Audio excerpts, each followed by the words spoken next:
सासू माँ बदल गई। कहानी उस घर की है जहाँ बहू और बेटी को एक माना जाता था, लेकिन फिर अरे शिखा बेटा, तू रसोई में क्यों घुसी रहती है? जा, रोटी मैं बना लूंगी। नहीं नहीं माँ जी, आप बैठिए, बस सारा खाना बन ही गया है।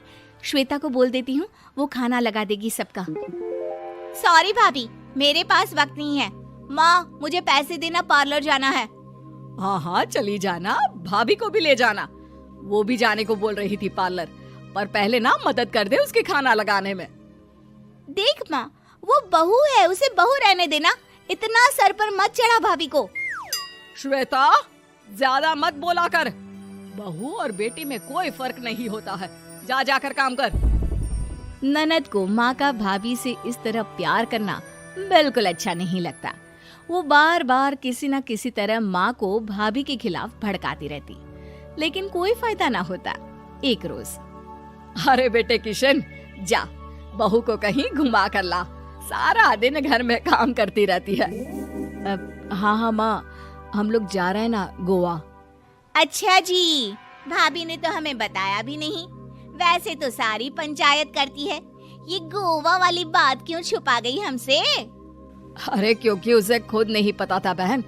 मुझे टिकट सस्ती मिल रही थी तो मैंने बुक कर दिया। हाँ शिखा, पैकिंग कर ले, संडे हम जा रहे हैं गोवा। दोपहर में शिखा पैकिंग कर रही थी कि सास आ जाती है। ये क्या बहू, साड़ियाँ? अरे गोवा जा रही है घूमने या फिर शादी में मायके हैं?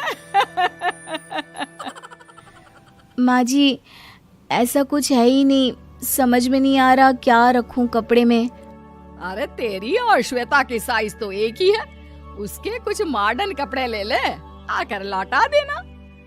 हाँ माँ जी, ये ठीक रहेगा। शिखा श्वेता के पास जाती है और उससे कपड़े मांगती है। ना जी ना, मैं अपने कपड़े ना दूं, वैसे भी फैल जाएंगे मेरे कपड़े, बहुत महंगे वाले हैं। शिखा मुंह लटकाकर कमरे में आ जाती है तो सास कहती है, चल तैयार हो जा, तुझे मैं शॉपिंग करा कर लाती हूँ गोवा की। बस फिर क्या था, सास बहू निकल जाते हैं मार्केट और एक से बढ़कर एक ड्रेस खरीद कर घर आते हैं। पहले बता देती कि नए कपड़े दिलाने वाली है भाभी को, तो मैं अपने ही दे देती ना भाभी को, मुझे दिला देती नए कपड़े। देख श्वेता, परिवार का मतलब सबके साथ रहना होता है, ना कि सिर्फ अपना सोचना। वैसे भी तुझे अच्छे संस्कार सीखने चाहिए। और रही बात कपड़ों की, तो शिखा, आज से घर पर भी तू मॉडर्न कपड़े ही पहनेगी। कोई जरूरत नहीं है ये साड़ी वाड़ी लपेटने की। अब क्या था, घर पर श्वेता और शिखा एक जैसे रहते। एक बार पड़ोसन आती है। अरे बेटा, अपनी माँ को तो बुलाना जरा, बात करनी है। शिखा सास को बताती है और रसोई में चली जाती है। ये आपकी बेटी बहुत बड़ी हो गई है, इसके लिए एक रिश्ता है, कहो तो बता दूं। ये बेटी नहीं बहू है, घर में सब एक जैसा ही रहता है। वैसे मेरी बेटी भी बड़ी हो गई है, कोई रिश्ता हो तो जरूर बताना। पड़ोसन रिश्ता लेकर उन लोगों के घर आती है। तब श्वेता की होने वाली सास कहती है, तो ये घर है, कितने मंजिल का है? और ये बहू ने आपकी क्या पहन रखा है, जीन्स टॉप? अरे भाई, साड़ी वाड़ी नहीं है क्या इसके पास? देखिए, सर्दी है तो साड़ी में बहू कैसे मैनेज करती, वैसे पहनती है साड़ी भी। देखिए, हम लोग ठहरे पैसे वाले लोग, कोई कमी नहीं है हम लोगों के पास पैसों की, बहुत पैसे हैं, जमीन, नौकर चाकर, कार, सब कुछ है, लेकिन घर में संस्कारी बहू चाहिए। समझ रही हैं ना आप? सास कुछ कहती कि श्वेता बोल पड़ती है, हाय रे, नौकर चाकर से लेकर जमीन, कार, पैसा, हाँ हाँ, मुझे रिश्ता मंजूर है, मंजूर है मुझे। अरे रुक जा श्वेता, मैं बात कर रही हूँ ना। देखिए, हम लोगों के घर इतनी आजादी नहीं मिलेगी। अरे हाँ कर देना माँ, हाँ कर दे जल्दी से। सास क्या करती, बेटी की शादी ऐसे घर में कर देती है जहाँ ना उनके विचार मिलते हैं और ना ही आचार। शादी के बाद एक रोज फोन पर, श्वेता बेटा, एक बार घर आ जा, बहुत दिल करता है तुझे देखने का। माँ, वो घर पर बहुत काम होता है, कैसे आऊँ? बड़ा घर है, लेकिन आने जाने वालों की लाइन ही लगी रहती है। बेटा मैं तो जानती थी उस घर का हाल, लेकिन तू ही नहीं मान रही थी। माँ देख, हर घर का यही हाल है।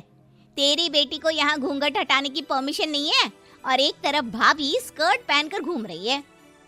बेटा मुझे क्या पता था कि मेरी बेटी को ससुराल के नाम पर पिंजरा मिल जाएगा।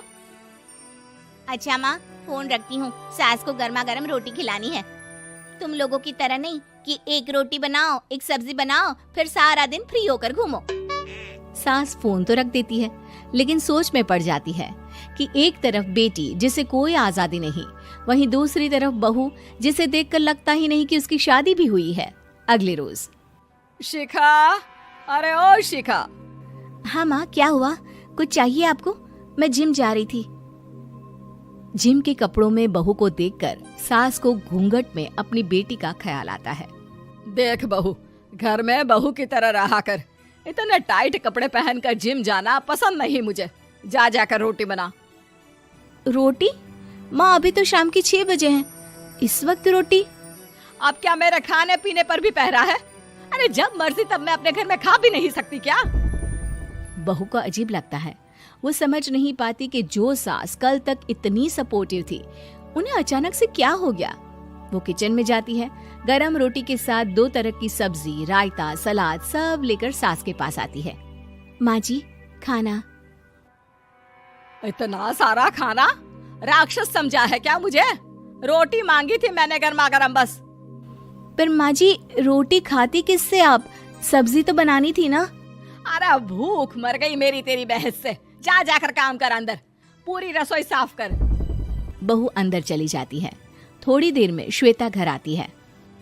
अरे शिखा जल्दी से चाय ला, पकवान बना, मेरी बेटी आई है। अरे नहीं नहीं माँ, ड्राइवर बाहर खड़ा है।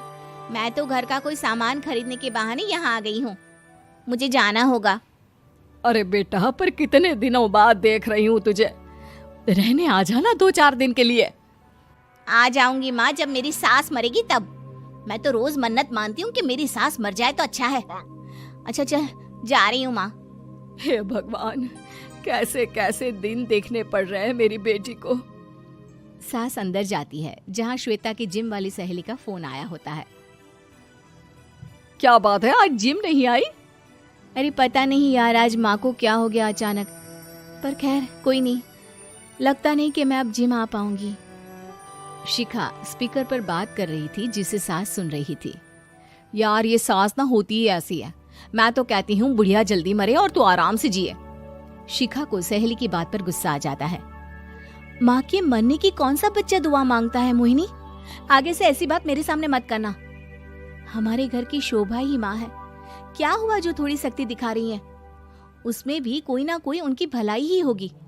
मैं तो कहती हूँ भगवान मेरे जैसी सास सबको दे, जो सिर्फ माँ की तरह है। सास वाली तो कोई बात ही नहीं है उनमें। सास ये बात सुन रही थी। उनकी आंख में आंसू आ जाते हैं कि क्यों वो बेटी की किस्मत में बहू को भी भागीदार बना रही थी। शिखा, अरे ओ शिखा, क्या हो गया? जिम नहीं जाना क्या?